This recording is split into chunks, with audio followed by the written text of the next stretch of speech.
Congratulations on the win. You come home and you win in style against Johnson & Wales. First time over 100 points in the D1 era, 72 team rebounds. Tianna Carter sets a single game record in the D1 era with 22 boards.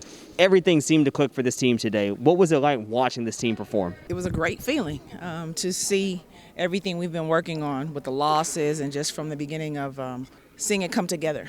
And what means most to me is that when the young ladies see that when we coach them, we're coaching for perfection, and we're coaching just for the betterment of the team. So I'm excited about Tianna Carter, who's still unbelievably disappointed in her game because she's a double-double. She hated the fact that she missed on the offensive end, but as we celebrate the team victories and the team first, we hope it won't be the last in the TSO era. I mean, this is a big-time win, and I will not minimize it, and we're looking forward to the games in the future. You mentioned the start of the season. Tough opponents in the first 8 games, another tough opponent coming up in Oregon State. How do you think that helped prepare this team for this game? Well, the thing is, we're always rolling the dice, Chico. You never know how mentally our teams will be affected.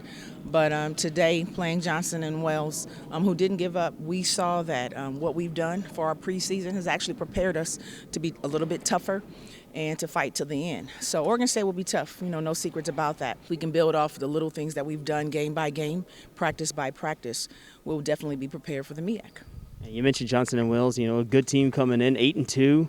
They have one player averaging 15 points a game, went for 18 in the first half, but this Eagle defense really just shut the lights out in the second half. I mean, what changed in the second period? The fact that we brought to our attention that there's one player killing us.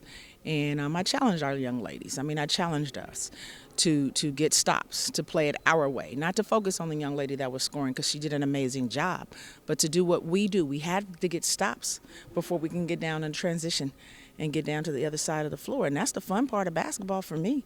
I was a scorer. You got to get stops to get over there.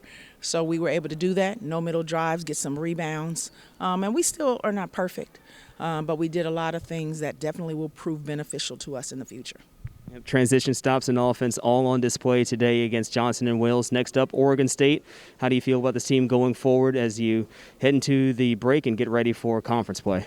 I feel confident because I've got a Paris McBride running a team right now, running it with accuracy. She's definitely demanding of her teammates right now on the offensive and defensive end. She's been able to mentor a newcomer, Kyra from Auburn, and then the young head, Diamond. We're learning from one another. So you always feel good when you have a competent point guard running your team. I've had some seniors step up, so in Nicole Hope and Ashlyn. So I feel good going in. We understand what we're faced against, but I also know what puts on Eagle uniforms on a daily basis. It was huge, not giving them any second chance opportunities. Just, one shot, and it helped, get everything else in movement. And this is the first home game of the year for North Carolina Central. You think that the tough schedule that you played already helped you to prepare you for this moment? Absolutely. I think it gave us some thick skin, showed us what we need to work on, and I think it definitely prepared us for today. How good did it feel to be able to come home here for the first time? Oh, it felt so good. It was a well-needed win, well-deserved. And you look out with the team effort today. You played strong defense. You forced Johnson & Wales to do a handful of turnovers. What was it like being out on the floor with your team today? It was such a great environment. Everyone on the team wanted it. Everyone on the team was hustling. We're all in our right spots, and we just pulled out the win together as a team. So non-conference season is not quite done yet. You go back out onto the road to see Oregon State. You feel like today's game gives you some confidence going forward? Absolutely. After being 0-8, this win definitely gave us the little confidence boost we needed. So I think we'll be much better prepared against Oregon State.